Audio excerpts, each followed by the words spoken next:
Assalamualaikum warahmatullahi wabarakatuh. Kali ini saya akan mengupas penggunaan sentimen agama di dalam politik.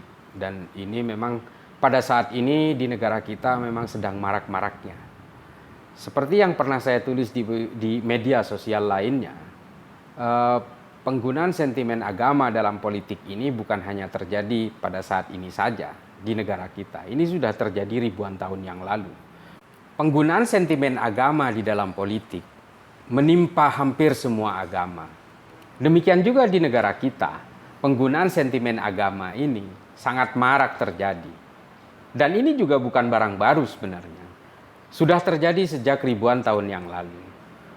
Terutama dalam Islam, penggunaan sentimen agama ini sudah terjadi sejak Nabi Muhammad Rasulullah wafat. Lalu kemudian terjadilah kelitan-kelitan politik di dalam agama Islam. Fitnah dan juga hasutan terjadi sedemikian luar biasa. Banyak sekali sejarah itu membuktikan, catatan-catatan sejarah dari berbagai ahli sejarah pada zaman itu mengungkap berbagai penggunaan sentimen agama yang sangat brutal itu. Sehingga terjadilah pembunuhan-pembunuhan di dalam Islam. Juga terjadi pembelahan-pembelahan. Terciptanya berbagai enklav dan aliran yang kemudian mengakibatkan terjadinya segregasi antara aliran hingga sekarang. Kita tahu ketika pada abad-abad awal Hijriah, Sayyidina Utsman ibnu Affan juga terbunuh hanya karena penggunaan sentimen agama di dalam politik. Juga menimpa Sayyidina Ali. Juga menimpa keturunan Sayyidina Ali. Sentimen agama di dalam politik Islam itu kemudian semakin menjadi dan brutal. Pada masa Bani Umayyah, persekusi terhadap keturunan Sayyidina Ali juga sangat marak terjadi. Terbunuhnya Sayyidina Hasan dan Sayyidina Husain juga terhadap cucu-cucu Sayyidina Ali dan juga cicitnya bahkan juga terjadi, menghiasi hampir seluruh rentang waktu kekuasaan Bani Umayyah ketika itu. Lalu setelah Bani Umayyah tumbang, digantikan oleh Bani Abbasiyah, Khalifah pertama Bani Abbasiyah, As-Saffah, juga melakukan persekusi terhadap Bani Umayyah, keturunan-keturunan Bani Umayyah, untuk melampiaskan dendam atas pembunuhan-pembunuhan dan persekusi yang terjadi sebelumnya. Lalu apa yang terjadi? Semua keturunan dari Bani Umayyah dipersekusi. Hingga akhirnya terusir ke Andalusia, semenanjung Iberia, ke Cordoba dan juga Toledo, ke Eropa. Mereka akhirnya berkuasa di sana, membuat kerajaan sendiri atas nama Bani Umayyah. Penggunaan sentimen agama ini kemudian terjadi juga sangat brutal di Amerika Selatan dengan menggunakan sentimen-sentimen agama dalam hal ini Katolik dan sebagainya. Inilah kemudian betapa bahayanya penggunaan sentimen agama di dalam politik. Apa yang terjadi pada kita saat ini adalah bagian dari itu. Sejarah sudah mencetak semuanya. Ada juga sisi baik, ada juga sisi jeleknya. Tapi yang tercatat adalah penggunaan sentimen agama di dalam politik. Itu berujung kepada brutalitas yang luar biasa. Fitnah, hasutan, pembunuhan, peracunan, hampir menghiasi semua itu. Di Eropa juga demikian. Pembunuhan, kudeta, perang juga terjadi di Italia, di Spanyol, di Portugal, dan juga di beberapa belahan Eropa lainnya hingga ke Eropa Timur. Sentimen agama memang sangat berbahaya. Berbahaya dalam konteks begini. Bahwa ketika agama memikirkan kekuasaan wilayah, bukan lagi kekuasaan spiritual, maka kemudian yang diterima oleh umat-umat beragama ini adalah sesuatu yang bersifat keilahian yang tidak mungkin bisa ditawar-tawar. Peperangan-peperangan agama, peperangan-peperangan suci itu terjadi dari motivasi seperti ini. Ketika politik dan agama sudah bersatu padu, dicampur baur, dalam pat gulipat perebutan kekuasaan, maka yang terjadi adalah brutalitas. Brutalitas itu juga terjadi sedemikian luar biasanya. Bahkan terjadi di Amerika ketika gerakan Ku Klux Klan atas nama bangsa kulit putih dan juga sentimen agama, mereka kemudian memburu orang-orang kulit berwarna, termasuk kulit hitam dan juga orang-orang Indian. Di Amerika Selatan juga demikian. Terjadi pembunuhan besar-besaran di Meksiko dan juga di beberapa negara lainnya. Di India juga terjadi demikian. Pembantaian terhadap umat muslim di Gujarat juga akibat politik yang merajalela. Inilah kemudian yang sekarang sedang diadopsi oleh beberapa penceramah agama di Indonesia, di negara kita.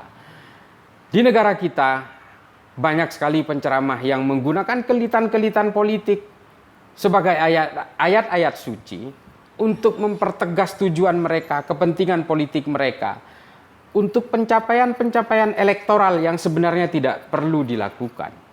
Ketika ambisi politik sudah menggunakan agama sebagai sentimen-sentimen, maka fitnah dan hasutan itu akan berada di barisan paling depan dan dianggap sebagai seruan yang paling terhormat. Umat orang-orang awam akhirnya mengadopsi itu sebagai sebuah perjuangan suci. Mereka kemudian memaki, mencaci atas nama agama demi kepentingan politik. Kita bisa beragama di tengah pulau terpencil sekalipun, tanpa harus menguasai pulau itu. Karena apa? Karena agama adalah sangat privat dan batiniah. Agama tidak harus menguasai wilayah hanya untuk dipeluk.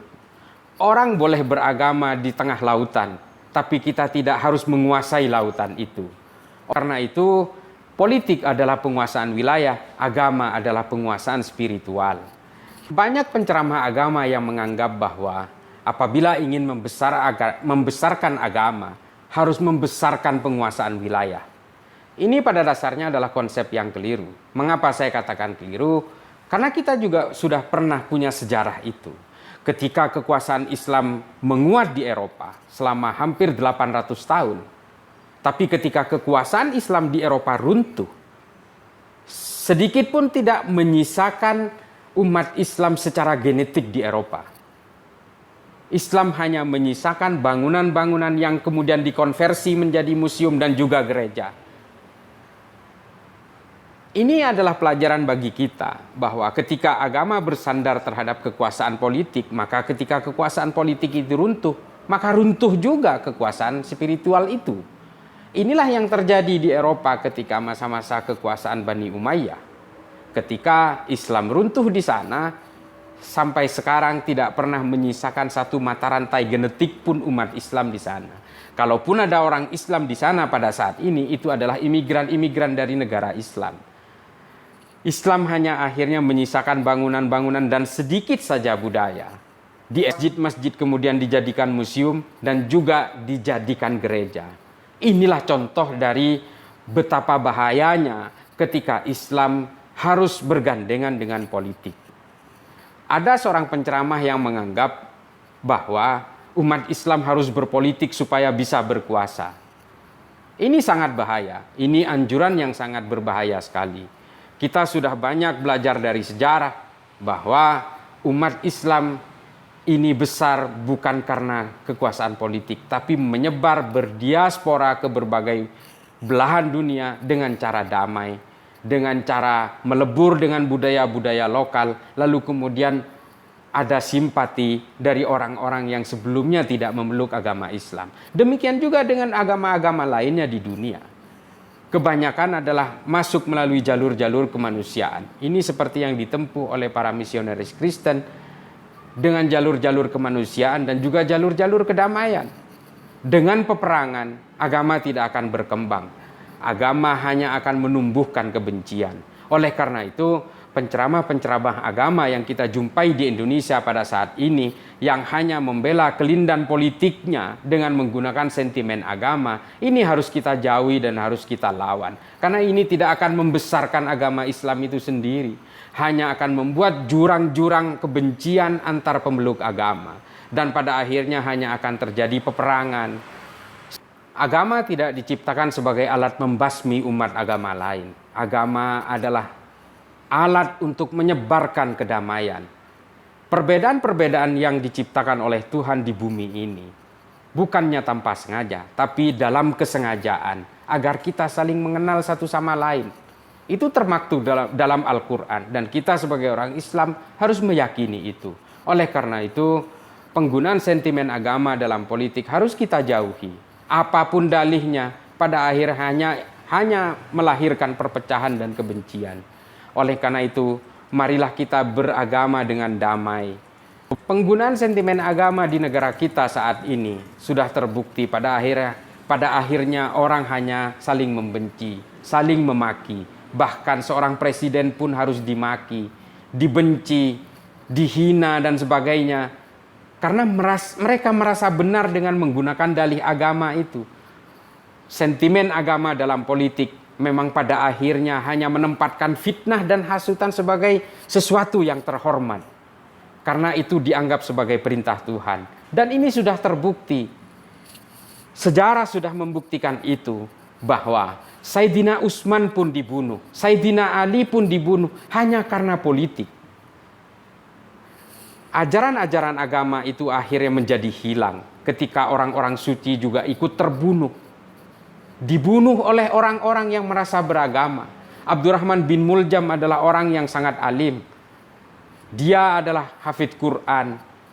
Puasa sunnahnya tidak pernah putus. Tapi dia dengan gampangnya dan dengan bangganya membunuh Sayyidina Ali. Hanya demi politik. Itulah bahayanya sentimen agama di dalam politik. Ketika politik sudah bergandengan dengan agama, ia akan menjadi jahat. Ini sudah terbukti. Oleh karena itu, jauhilah penceramah-penceramah agama yang hanya menggunakan kepentingan politik dan dicampur baurkan dengan ayat-ayat suci, lalu mempengaruhi kita untuk membenci orang lain. Ini sungguh suatu penyimpangan dari agama itu sendiri. Demikian, Assalamualaikum warahmatullahi wabarakatuh.